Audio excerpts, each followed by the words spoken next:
আমি going to start. জি দর্শকবৃন্দ, আপনাদের সবাইকে 24 ডিজিটাল নিউজের পক্ষ থেকে শুভেচ্ছা জানাচ্ছি। আমি নজরুল ইসলাম আছি। বিশেষ করে তোমাকে যা বলা তা কি বলেছে বাংলাদেশ। আমার এই স্বদেশ মানচিত্র, আমাদের আমাদের স্বদেশ মানচিত্রের অবস্থান যতদিন থাকবে, সার্বভৌমত্ব স্বাধীন দেশের অস্তিত্বে আমরা সেই অবস্থায় থাকবো। তো সেই জায়গাতে আমরা আজকে আমাদের শিক্ষায় আমার অধিকার, শিক্ষা একজন নাগরিকের অধিকার এবং সাংবিধানিক অধিকার। শিক্ষার সমতা সকল নাগরিকের ক্ষেত্রে অধিকার আমাদের সাংবিধানিক অধিকার। বিশেষ করে সাম্প্রতিক সময়ে এসএসসি পরীক্ষার রেজাল্ট হয়েছে। আমরা শিক্ষা আমার অধিকার এবং শিক্ষার বাস্তবতা, বিশেষ করে প্রাইমারি থেকে উচ্চ শিক্ষার বাংলাদেশের নীতি, যুগের বাস্তবতায় আধুনিক যুগে আমাদের শিক্ষার বাস্তবতা এবং শিক্ষা, উচ্চতর শিক্ষা শেষে একজন নাগরিকের এখানে নাগরিক হিসাবে বিশেষ করে তার পেশার ক্ষেত্রে সেই অধিকার কতটুকু বাস্তবে এখানে সমন্বতা আছে এবং অধিকার পাওয়ার সে সাংবিধানিক অধিকার, নাগরিক অধিকারের সেই স্পেসটা কতটুকু আছে।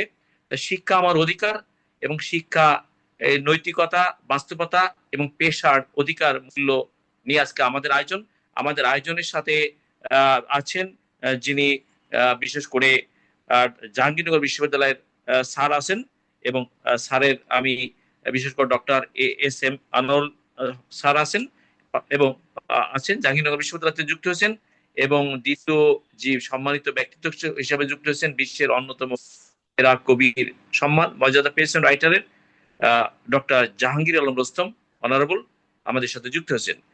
আমি শিক্ষা আমার অধিকার, সাংবিধানিক যে অধিকার আছে আমাদের নাগরিকের এবং সেটা সমতার কথা বলা হয়েছে স্যার, ন্যায় ন্যায্য সমতার ভিত্তিতে প্রত্যেক নাগরিকের শিক্ষার অধিকার এখানে পাওয়ার অধিকার আছে এবং সেটা রাষ্ট্র স্বাধীনতা 54 পরে এটা কতটুকু এনশিওর করতে পেরেছে নাগরিকের ক্ষেত্রে শিক্ষার সমতা ভিত্তিক অধিকার। কারণ আমাদের সমাজ তো চতুর্মাত্রিক শ্রেণী বিভাজিত সমাজের ক্ষেত্রে বৈষম্য তীব্রতর এবং সেটাও শিক্ষার উপরে প্রভাব পড়েছে। তো সাম্প্রতিক সময়ে দীর্ঘ সময় পরে একটা গণতান্ত্রিক সরকার অবস্থান আছে।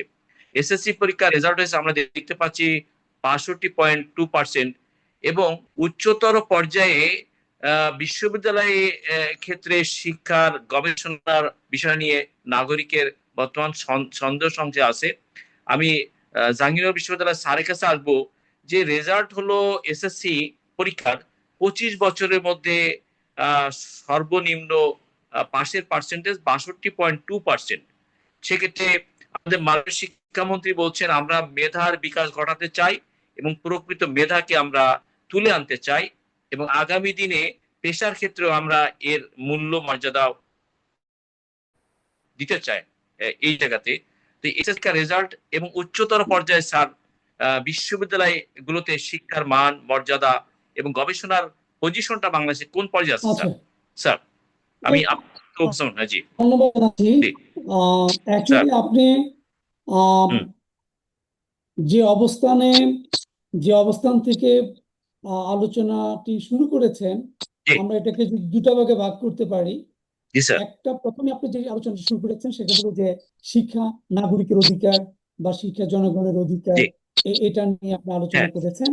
দ্বিতীয় প্রসঙ্গে আপনি কথা বলেছেন যেটা যে সম্প্রতি গত কয়েকদিনের মধ্যে প্রকাশিত সেকেন্ডারি স্কুল সার্টিফিকেটের যে রেজাল্ট হয়েছে সেই রেজাল্ট নিয়ে আপনি একটি মন্তব্য করেছেন। আমি যদি শুরু করি রেজাল্টের প্রসঙ্গ ধরে, তাহলে কিন্তু বলতে হবে যে 62% রেজাল্ট হয়েছে, কোন এক সময় 90% হয়েছে বা 82% হয়েছে, 78% হয়েছে।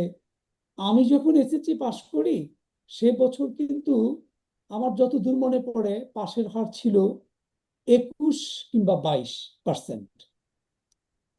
আচ্ছা, এখন পাশের হার দিয়ে আমার শিক্ষার গুণগত অবস্থাটা যদি যাচাই করার কন্ডিশন হয়, ক্রাইটেরিয়া হয়, তাহলে গত 15 বছর ধরে বা গত 20 বছর ধরে মাধ্যমিক এবং উচ্চ মাধ্যমিক পর্যায়ে পাশের হারের যে মানটা দেখতে পাচ্ছি সেই তুলনায় হয়তো এবছর কম।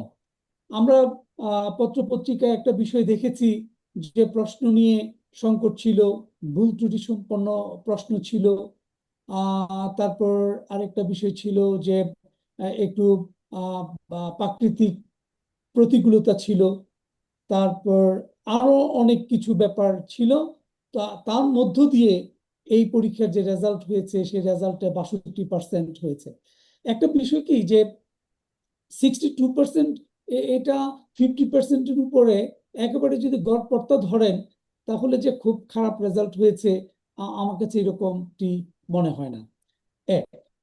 আর দ্বিতীয়ত হলো যে পাশের হার আপনি 100% দিয়ে দিলেন, তাহলে কি আমার গুণগত শিক্ষা হচ্ছে এই বিষয়টিকে নিশ্চিত করে?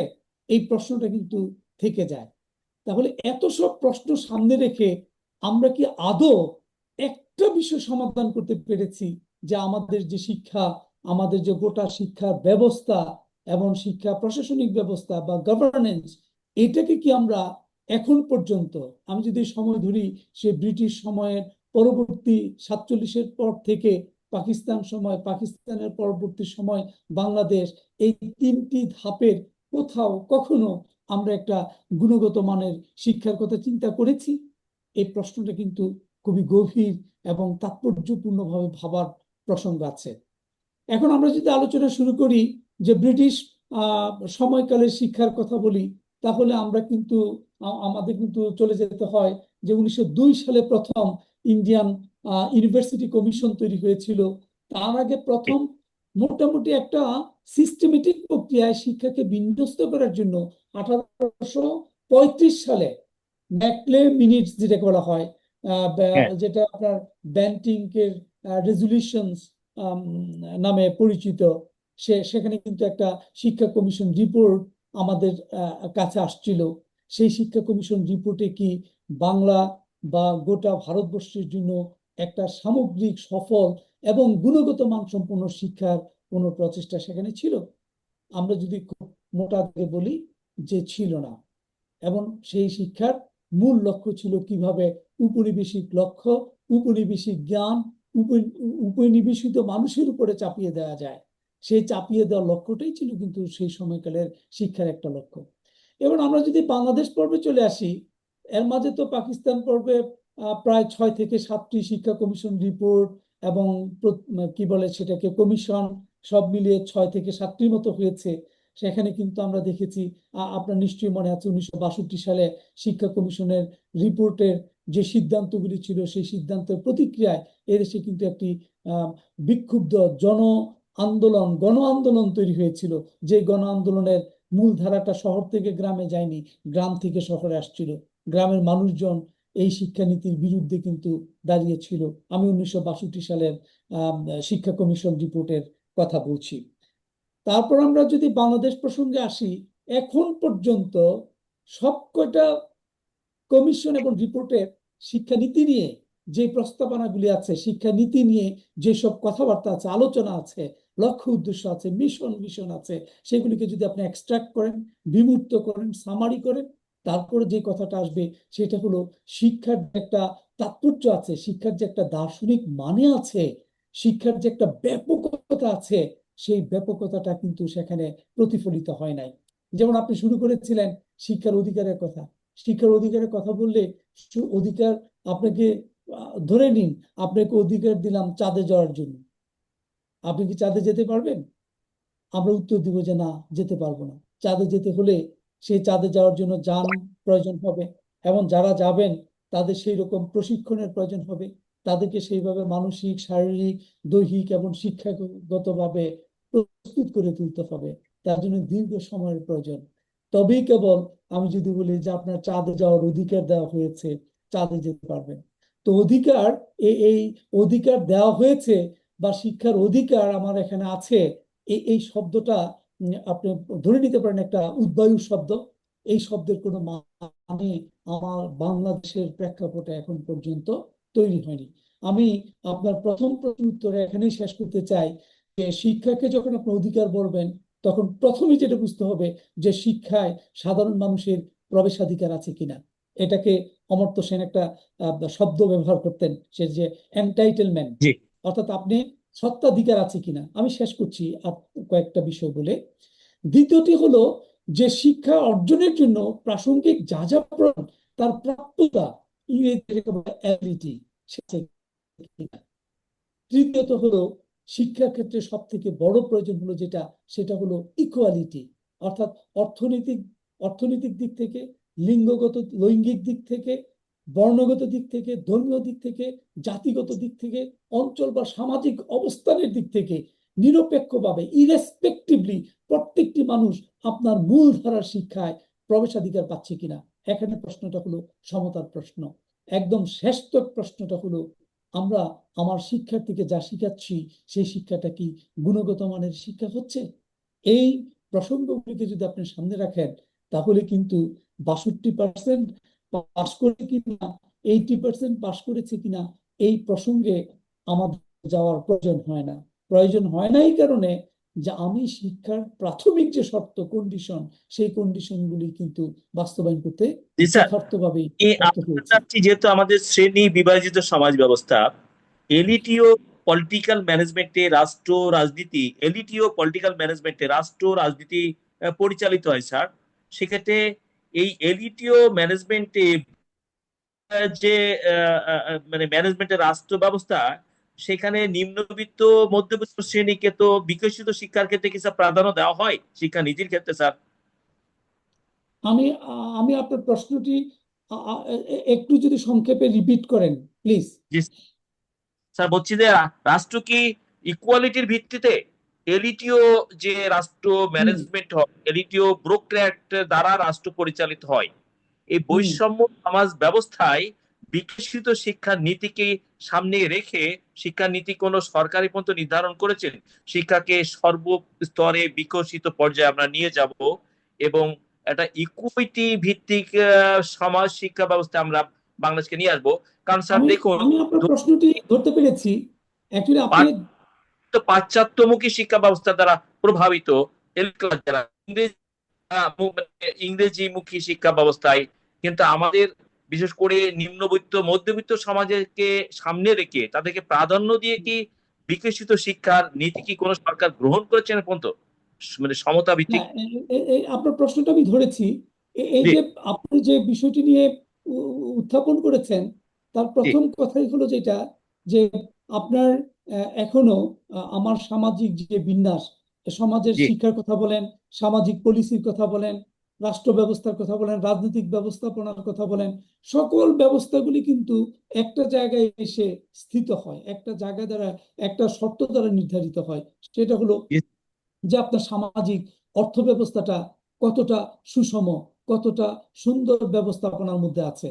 আমি বলছি না যে আপনি এখনই বিপ্লব করে একেবারে সাম্যবাদী একটি সমাজ ব্যবস্থা তৈরি করে ফেলেন যেখানে সকলে সমানভাবে শিক্ষার সুযোগ পাবে, যেখানে সমানভাবে, সেটা না হোক অন্তত অ্যাডক সিস্টেমে আমার যে রাষ্ট্র, আমার রাষ্ট্রের যে চারিত্রিক গঠন, তার যে টোটাল যে ডেমোগ্রাফিক যে স্ট্রাকচার, সেই ডেমোগ্রাফিক স্ট্রাকচারটাকে যদি আপনি ক্যাপাবল একটা ডেমোগ্রাফিক কমিউনিটিতে পরিণত করতে চান, একটা সমর্পণ সক্ষম ডেমোগ্রাফিতে পরিণত করতে চান, তাহলে কিন্তু আপনার শিক্ষায় সেই ব্যবস্থাটি রাখতে হবে। এখন আপনি ইকুয়ালিটির ব্যবস্থা নিবেন না ইকুইটির প্রিন্সিপালের ব্যবস্থা নিবেন, সেই সেই প্রশ্নটি এখানে থেকে যাচ্ছে।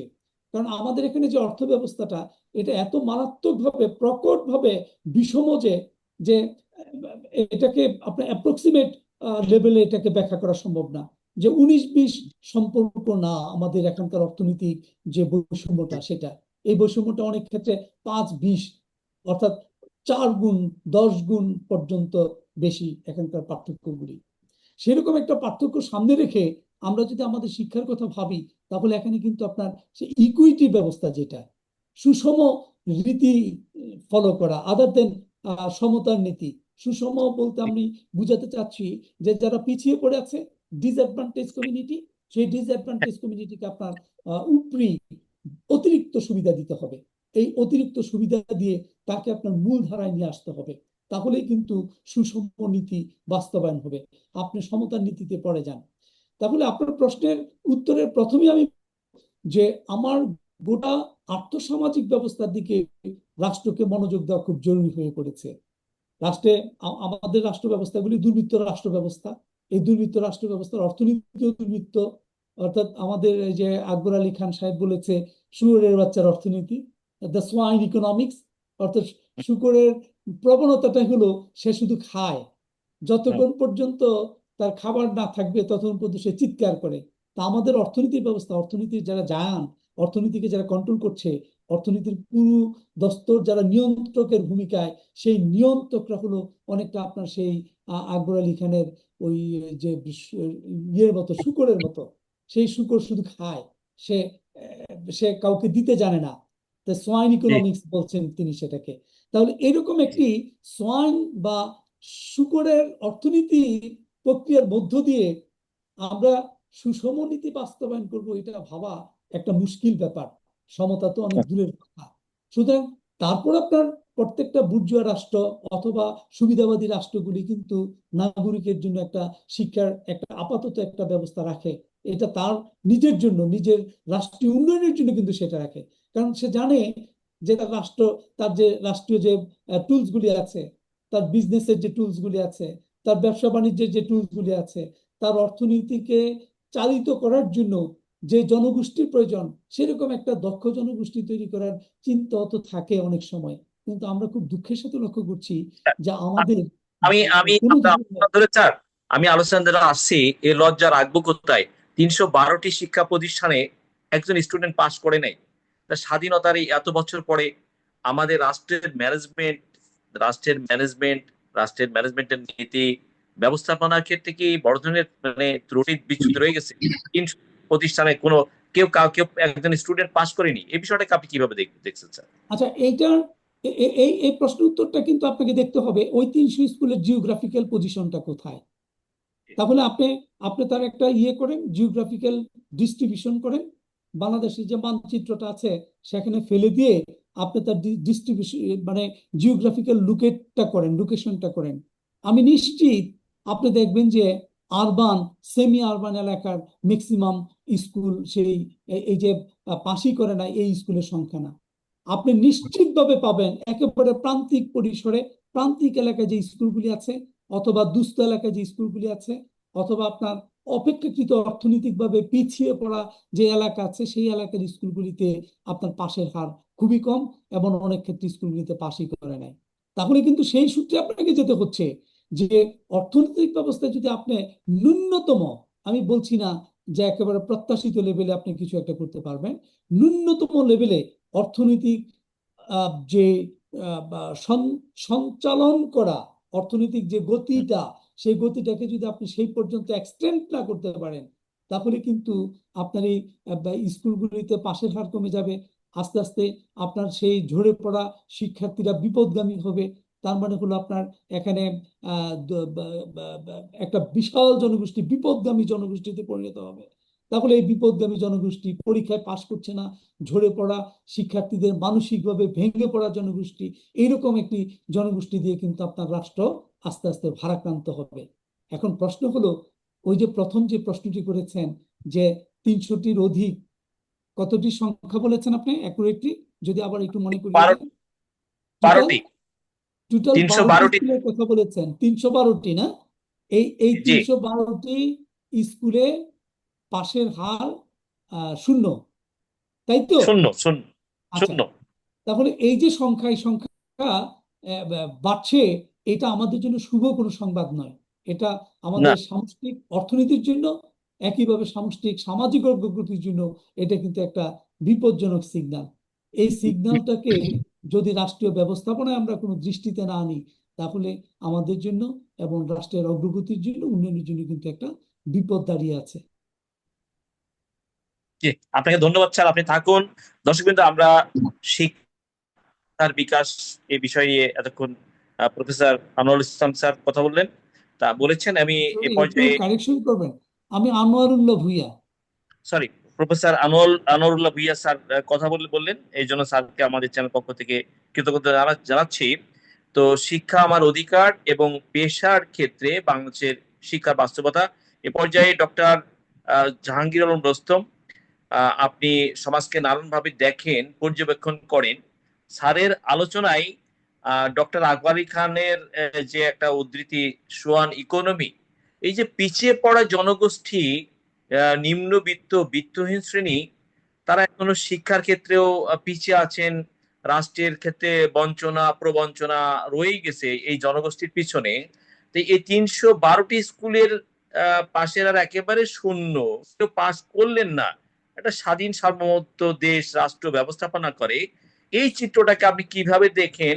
এবং আগামী দিনে এই এই ধরনের মেসেজ আমাদের নাগরিক সমাজের পক্ষ থেকে দেখতে না হয়, এবং এই শূন্য থেকে একটা উত্তরণের জায়গায় যাওয়ার উপায়ে কি আছে ডক্টর?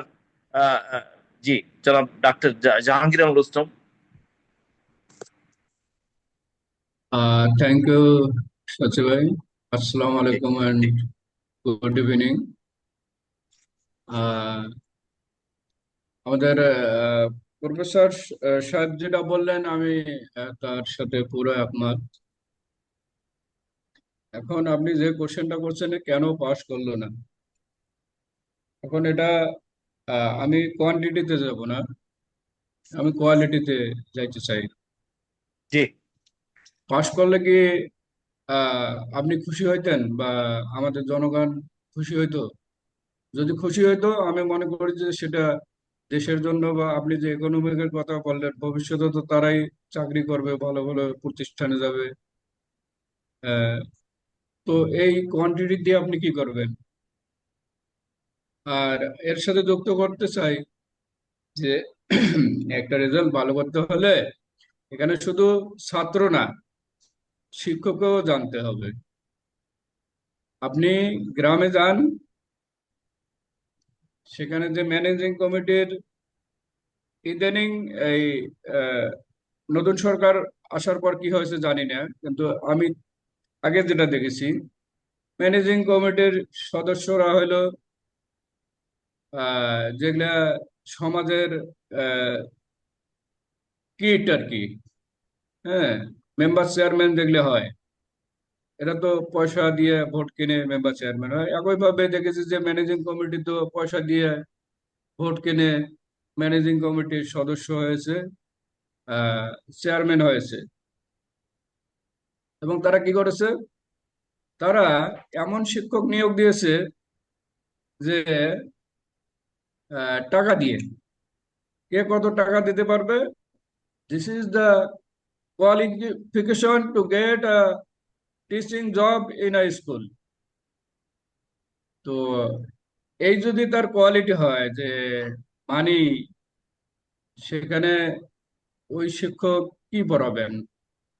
যদি এমন করা হয়তো যে হ্যাঁ, এটা আমরা টেস্ট নেব, যে যে টিচারটা ভালো আর আসলে মেরিটোরিয়াস, তাকে আমরা নিয়োগ দেবো, কিন্তু সেই সিস্টেম তো বাংলাদেশে ফলো করা হয় না।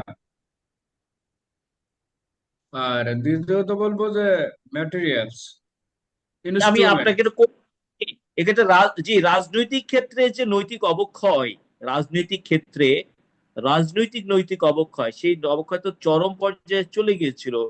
সেই নৈতিক অবক্ষয়ে ধস নেমেছিল একেবারে রাজনীতি এবং শিক্ষার মানে একেবারে সর্বনিম্ন পর্যায়ে। জি, বলুন। হ্যাঁ, আমি আগেরটাই এখনো শেষ করি নাই। আরেকটা হলো ইকুইপমেন্টস। আপনি সায়েন্সে যান, আমি নিজেই পড়েছি বিকেয়ার। বিকেয়ার কি যে বোর্ডে দেখি নেই স্কুলে, কিন্তু মুখস্থ করি চিত্রটা আগে আমি পাস করেছি, হ্যাঁ, এবং ভালো লেটার মার্কস পেয়েছি। ইয়াতে পড়েছি জিওমেট্রিতে টাওয়ার, একটা টাওয়ারের ছায়া হতো, tan theta sine theta cos theta দিয়ে বার করেছি, রেজাল্ট হয়েছে, আমি ভালো রেজাল্ট করেছি। কিন্তু টাওয়ার কি আমি বুঝি নাই। ঢাকায় এসে বুঝলাম যে এই যে বড় বড় বিল্ডিং গুলোকে টাওয়ার বলা হয়। তা আমাকে যদি ওই টিচারটা তখন শিখাই দিতেন যে টাওয়ার এই, এর দৈর্ঘ্য এইভাবে হয়, প্রস্থ এইভাবে হয়, মোর প্র্যাকটিক্যাল, মানে উনি হয়তো নিজেই আমার টিচার জানতেন না। আমি টিচারকে দোষ দিচ্ছি না, আমি আমার টিচারকে আমি সম্মান করি অলওয়েজ। তারপরও বলবো যে এইগুলো জিনিস যদি শেখানো না হয়, প্র্যাকটিক্যালি দেখানো না হয়, তাহলে ওই ছেলেটা কি হবে, মেন্টালি ডাইভার্টেড হয়ে ওই মুখস্থ বিদ্যা মেমোরাইজেশনের উপর ডিপেন্ড করে তার বাকি জীবন এভাবে ধাপে ধাপে ধাপে ধাপে আপনি দেখবেন যে ইন্টারমিডিয়েট পর্যন্ত A+ পেয়েছে, গোল্ডেন A+। আসলে মেধাশূন্য। কেন মেধাশূন্য? ওই যে মুখস্থ করে গেছে। তো আমাদের শিক্ষা পদ্ধতিতে চেঞ্জ আনা দরকার। যে ধরেন, হ্যাঁ ঠিক আছে, এই অঙ্কগুলা ক্লাসে বইয়ের মধ্যে আছে,